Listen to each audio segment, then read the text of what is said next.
Big Boar Barbecue presents Seven Rivers Racing on KQEG TV with Dan the Voice Dyker, Billy Doc Niles, and Paul the Statman Riker.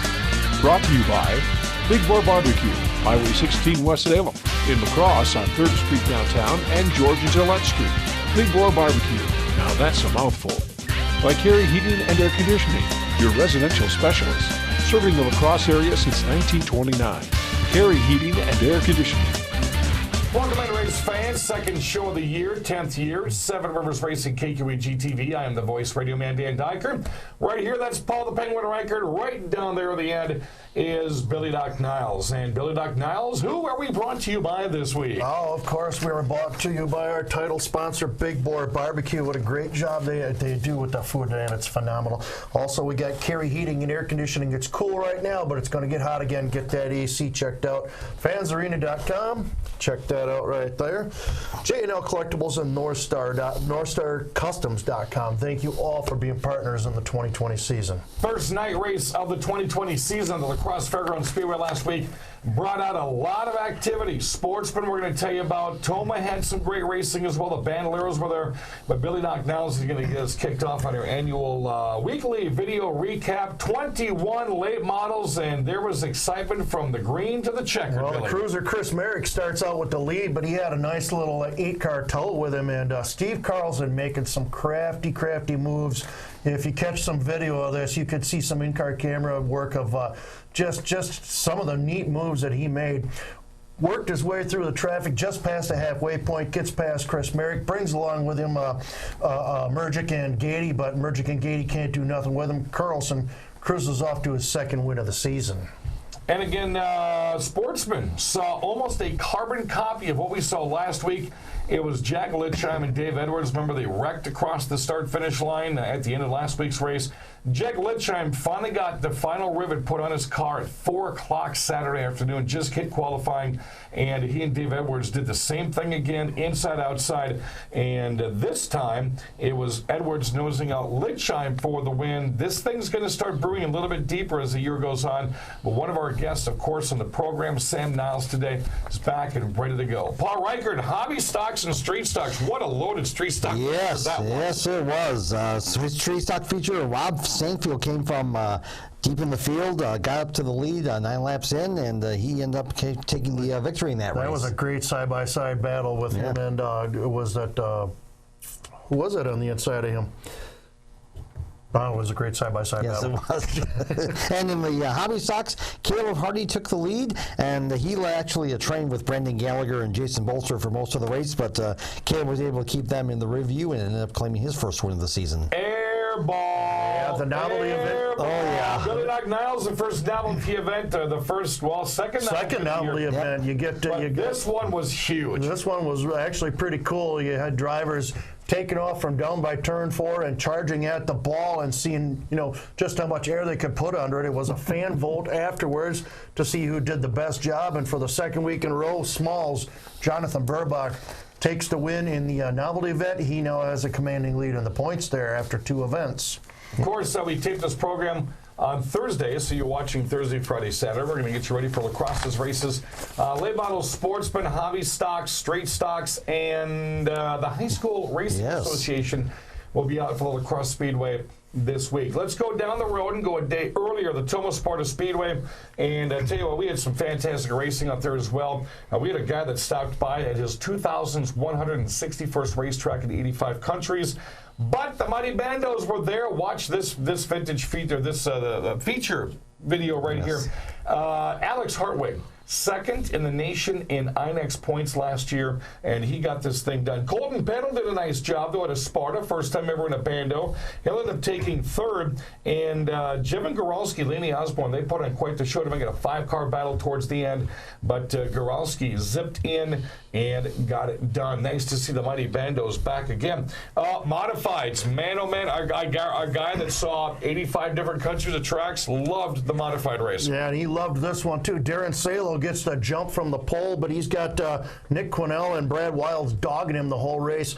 Quinnell will take a couple of shots to the inside, make a little bit of contact. That opens it up for Wiles to take a shot at Salo, but ain't happening. He tried that move that won him the feature last week, didn't work out. Salo gets to ring the bell for the first time in 2020. Sportsmen back up with another big one right here. Shot won the first week. Second week winner was not Shot. Yeah, we thought we might see another Backus Shot matchup here, but with Jake Schiller showing up, Jason Backus got away, and a little contact between Schiller and Shot late in the race. Officials gave Shot his spot back, but Backus was gone on the restart and claimed the victory in the race. Hobby Stocks, Lonniewood Jr. came out early this year, picked up his first ever heat race win last year, got the first one this year last week.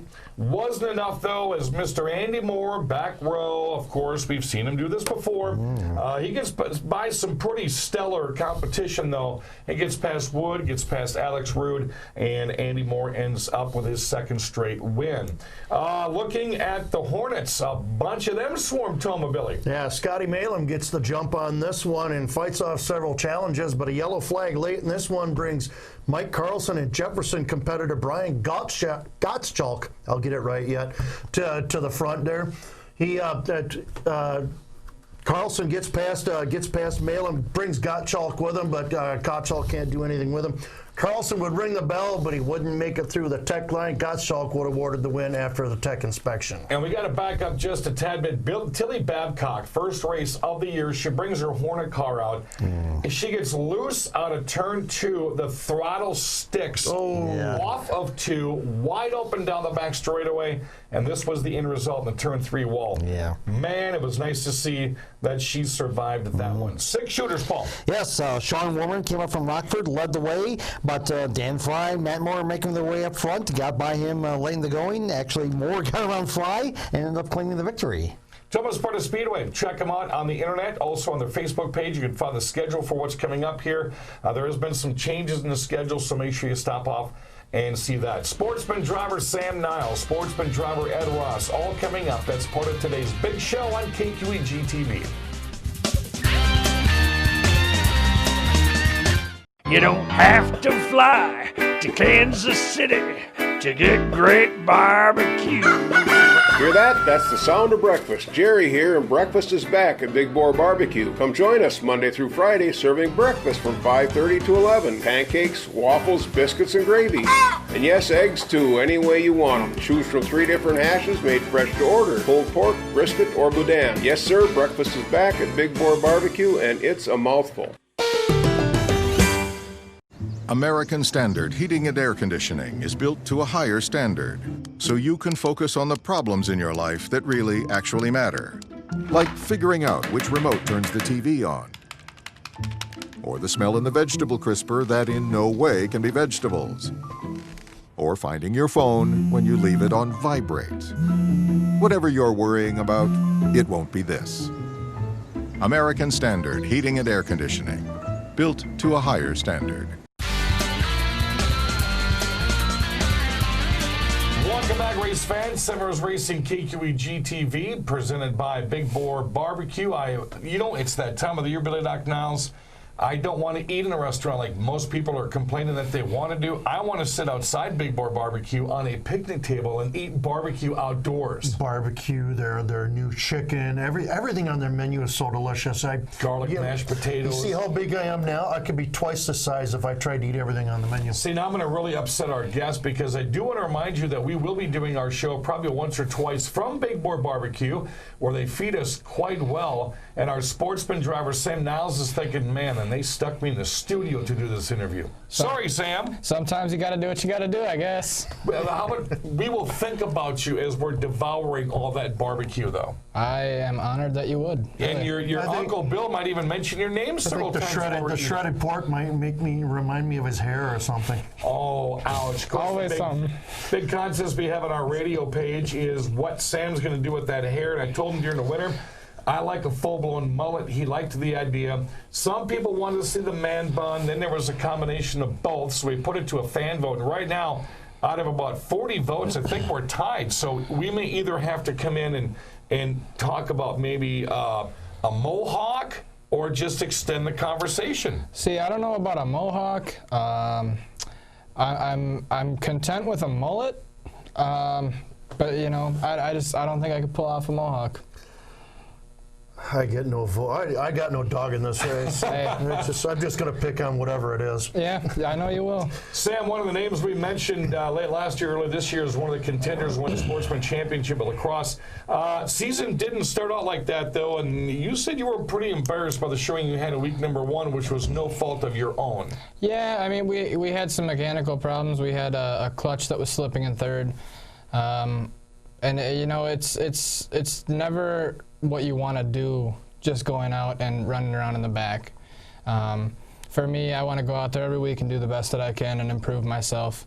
But you know, it was just mechanical problems, and luckily we got that fixed, and we were back strong for this past week at lacrosse, and you know, that's really all I could have hoped for. You're not used to watching the nephew run around. No, yeah, that was kind of painful to watch. You know, I understand the reasoning behind it. You know, actually you did pick up enough points where you're not buried in the point standings right now. You're running. I think you're tied for third as it is. But man, it was tough for me watching from the outside. How was it from the inside? Yeah, and it was horrible, honestly. When I'm not able to go out there and do the best that I can do or put on a show for the people, it's just like, you know, if I didn't have as much love for the sport as I do, I wouldn't be out there doing it. And the whole mindset for going out there and just running around in the back was to keep, you know, points for potentially a track championship this year. Whether I could actually get out there under my own power, or if I had to have a push start, I was going to do whatever it took to get out there. So, week number 2, huge change. Yeah, we between that first week and the second week, we had probably taken the transmission out, I would say, anywhere from 10 to 15 times, trying to figure out what was going on. Everything worked, clutch pedal worked, but whenever you try to go into gear, it just wouldn't work. And we went into the actual clutch itself and found out what the problem was, fixed that, and we came out strong, set fast time. You know, really kind of showed people that first week was not something to expect regularly. You know, and we talked about this on the radio show. Your sportsman bucket list has been shrinking over the last few years, and there's one more check. You got your first fast time. That had to feel pretty good. Yeah, it was. It definitely did feel good pulling in, knowing that I had I think it was a 22.011. There's room for improvement. Hey, honestly, I stayed out for a couple more laps, trying to see if I could, you know, maybe get it down. You know, and I watched you. I had 3 laps in a row. I think it was 011, 023, 026 or something like that. It was pretty consistent laps. Yeah, I was just trying to remember, you know, where I let off, where I got on, and I was just trying to push it a little bit farther, see if I could, you know, maybe get the time down a little bit more. But at the end of the day, I mean, still really happy with how the car was and the time that we had set. So, and then 2 races in a row now, you watch Jack Lichheim and Dave Edwards duke it out side by side, almost simultaneous weeks of week number 2, number 1, number 2. Do you feel now that you've got the kinks worked out that you're going to be a part of both of their conversations? I believe so, yeah. I think we definitely have something. I definitely do believe that we are a contender this year. So, I mean, we really just kind of got the whole clutch situation figured out actually Saturday at like 2 p.m. We had just figured it out, and so we really didn't have time to improve the car otherwise. I was just happy that we were able to drive it. And again, Billy, watching what you've seen so far, have you bent the ear a little bit to say, okay, I'm hearing this and hearing that, because you are down there doing the pit reporting, or no chance? I don't have a chance to get down and see him after a race because we're usually pretty busy. I'm usually pretty busy walking to, so I'm impressed the way he came out last week, you know, after just getting it done at 2 in the afternoon. So. Yeah. I see nothing but bigger things. We only got about a minute and a half left in the segment. Talk about the sponsors helping you out in 2020. Well, I'd like to give a huge thank you to Coney Island. The Turner family is really helping us out this year. We got J&L Collectibles, we got Advertising Concepts, we have Leonard's Trucking LLC, B&C Trucking LLC, Features and Holman, and I definitely do have to thank Bobby Frisch at Frisch Signs. The design from last year was so good, we decided to just keep it for this year. And really got to thank all my family and my friends for supporting me, my girlfriend. without the support from them, I probably wouldn't be doing what I'm doing. Ladies and gentlemen, the first graduate of the Jonathan Eckelberg School of Reading Sponsors did it from memory. Absolutely. And I'm letting you know right now that I'm never DJing his smoker again because like on the radio show, I got no credit whatsoever from this guy. I'm on people's race cars, ladies and gentlemen. I didn't even get a name drop here. So, Bill, I think we're done with the segment. I'm going to make a decal of your face, and I'm going to put it somewhere on my car. I think it should be on the hood. Is that? See, I don't know about that. I'll put you on there somewhere if I can get a sticker made. Cool. I thought Henderson had a cool one, then Bachman kind of upped the game with the hunting thing. That would be interesting. If you guys need a DJ for anything, this man here is your guy. Thank you very much. Oh, you bet. All right, Sam Niles, what you saw week number 1, folks, is nothing what you're going to see for the rest of this year. Because I'm going to put it out there right now, and I think Billy's going to agree. By the end of the season, you're going to have a 3-way smattering of drivers going for a championship. Definitely. I think, Chalet is going to have something to say about it. But, man, right now, Lipshan and Edwards have set themselves as the front runners, and Sam and Chalet are right behind them. And don't count out Jesse Green. He's getting faster every week. Got a brand new car. Sam Niles, the impressive-looking number 28 Sportsmen at the Crosse Fairgrounds Speedway. And more to come on the TV program that's coming up next on KQEG TV. You don't have to fly to Kansas City to get great barbecue. Hear that? That's the sound of breakfast. Jerry here, and breakfast is back at Big Boar Barbecue. Come join us Monday through Friday, serving breakfast from 5:30 to 11. Pancakes, waffles, biscuits, and gravy. And yes, eggs too, any way you want them. Choose from 3 different hashes made fresh to order. Pulled pork, brisket, or boudin. Yes, sir, breakfast is back at Big Boar Barbecue, and it's a mouthful.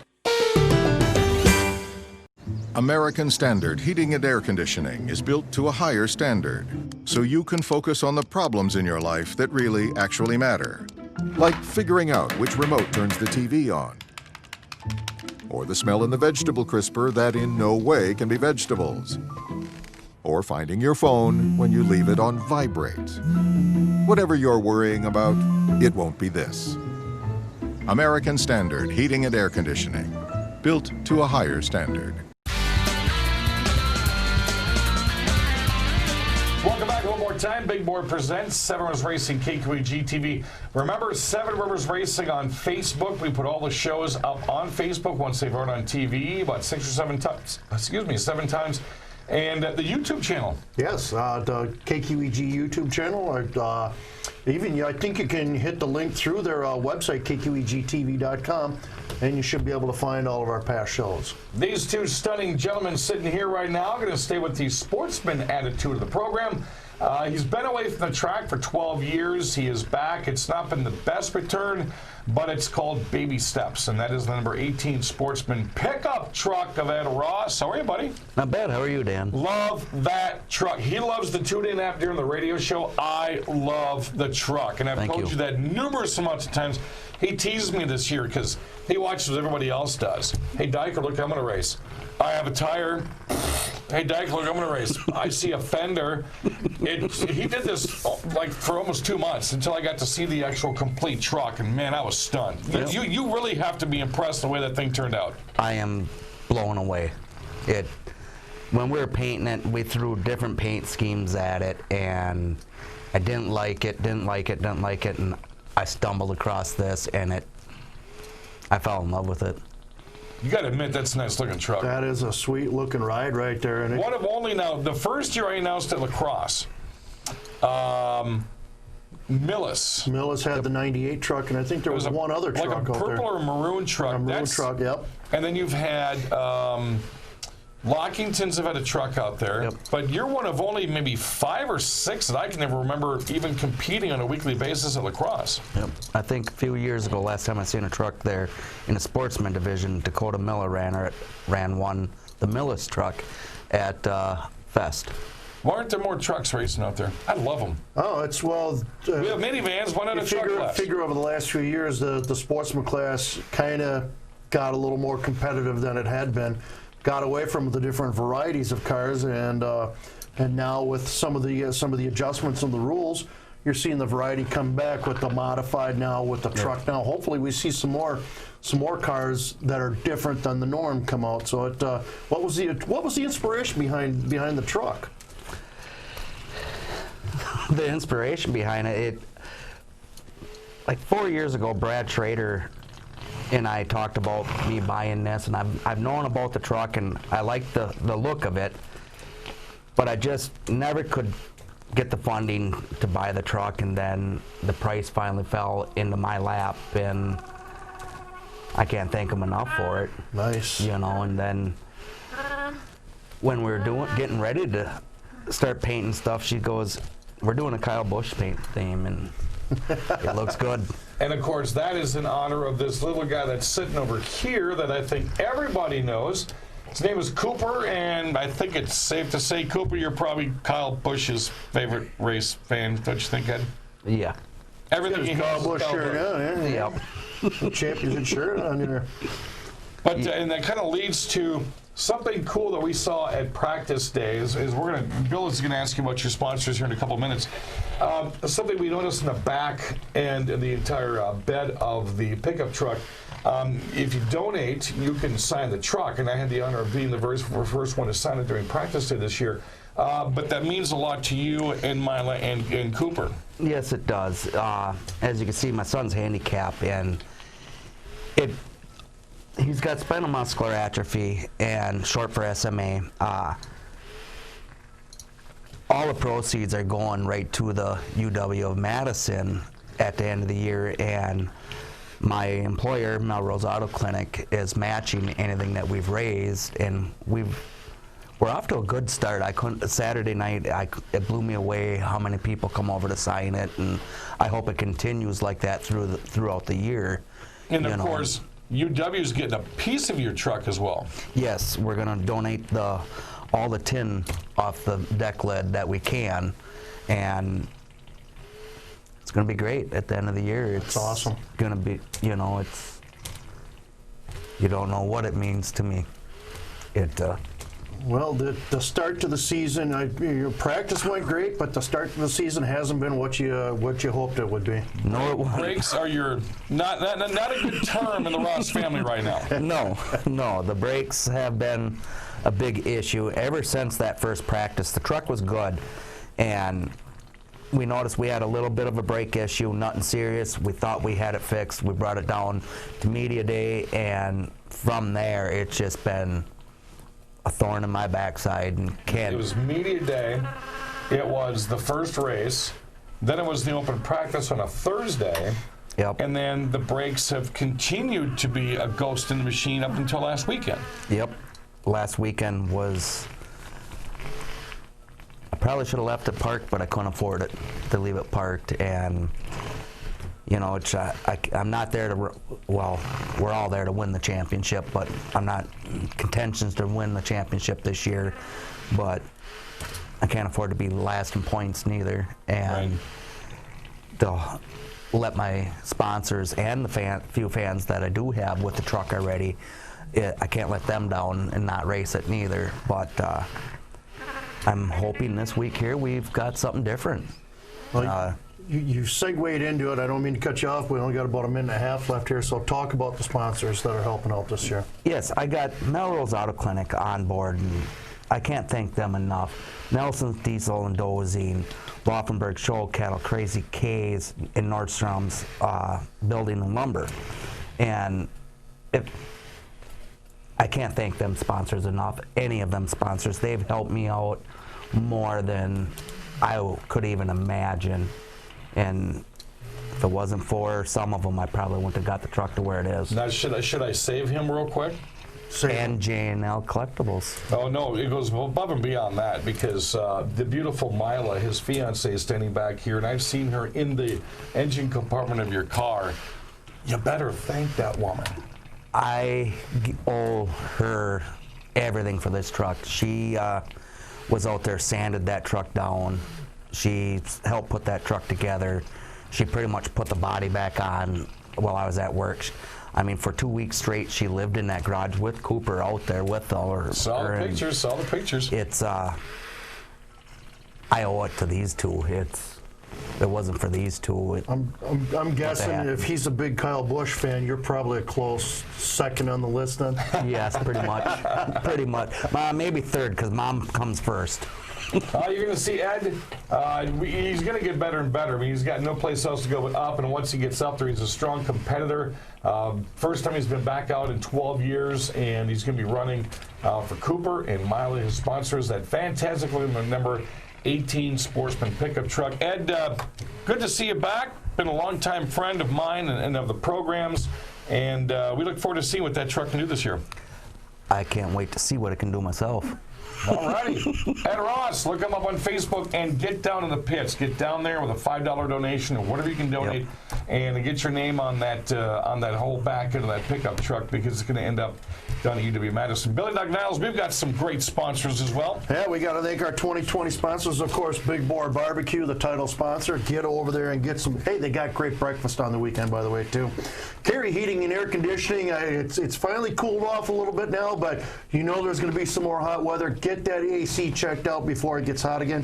Fansarena.com bringing us these cool threads that we wear every week. JNL Collectibles and NorthstarCustoms.com, and we thank all of our 2020 partners for helping us get through this season. On behalf of Paul Reichert and Billy Doc Niles and Sam Niles and Ed Ross and the man himself, Cooper, we appreciate you joining us on the program. We'll see you next week right here at 7 Rivers Racing on KQEG TV. You've been watching 7 Rivers Racing on KQEG TV with Dan the Voice Dyker, Billy Doc Niles, and Paul the Statman Riker. Brought to you by Big Boar Barbecue, Highway 16 West Salem, in La Crosse on 3rd Street downtown and George and Gillette Street. Big Boar Barbecue, now that's a mouthful. By Carey Heating and Air Conditioning, your residential specialist, serving the La Crosse area since 1929. Carey Heating and Air Conditioning. Thanks for watching 7 Rivers Racing on KQEG TV. You don't have to fly to Kansas City to get great barbecue. Hear that? That's the sound of breakfast. Jerry here, and breakfast is back at Big Boar Barbecue. Come join us Monday through Friday, serving breakfast from 5:30 to 11. Pancakes, waffles, biscuits, and gravy. And yes, eggs too, any way you want them. Choose from 3 different hashes made fresh to order: pulled pork, brisket, or boudin. Yes, sir, breakfast is back at Big Boar Barbecue, and it's a mouthful.